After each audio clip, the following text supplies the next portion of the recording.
Asalaamu calaykum waraxmatullaahi wabarakaatuh. Kusoo dhawow channelkeena Right Click. Maanta waxaan rabaa asxaabay inaan la wadaago laba cashir oo aad u muhiimsan oo ka hortagi doono cilladaha ku imaado taleefanka. Marka cashirkani kuma xirno wax application ah mise wax lagu isticmaalayo software oo aad ku xiranayso taleefanka computerka. Kaliya waxaan isticmaali doonaa setting-ka taleefanka uu ku imaaday. Marka habkana raacayna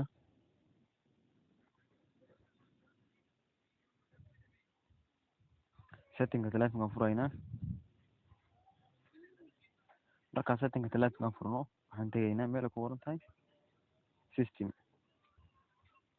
system-ka marka aan tagno meeshan about oo u hoose aad aragtaan oo about phone ku qoran tahay. Waxaa laga yaabaa taleefamaha qaar inay ku qoran tahay about device. Markaas ani hadda about phone ay ku qoran meeshan taabaynaa.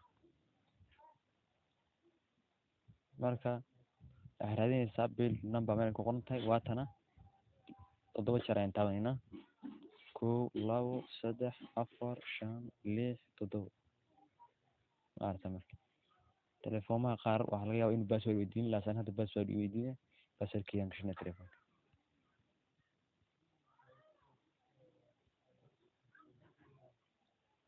You are now a developer. Halkan waxaa ku qortaa you are now a developer kusoo qoray.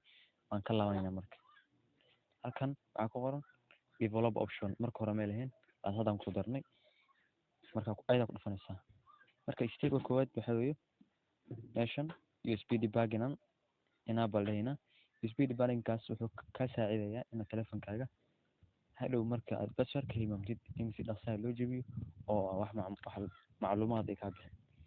Step-ka labaad waxa weeye aan tagayna hoos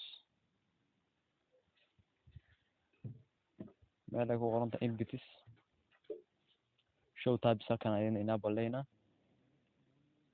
Tani waxay ka saacidaysaa in taleefankaada cilladaha ku imaada shaashadda markay jabto aad si dhaqso ah ku ogaan karto meesha laga hayo taleefankaaga.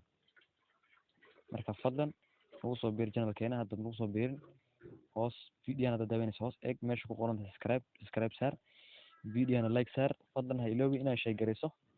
Assalaamu calaykum waraxmatullaahi wabarakaatuh. wixii su'aalaha mise cashir anaga codsanaad inaan soo diyaarino waxaa nagu wareegi kartaa comment.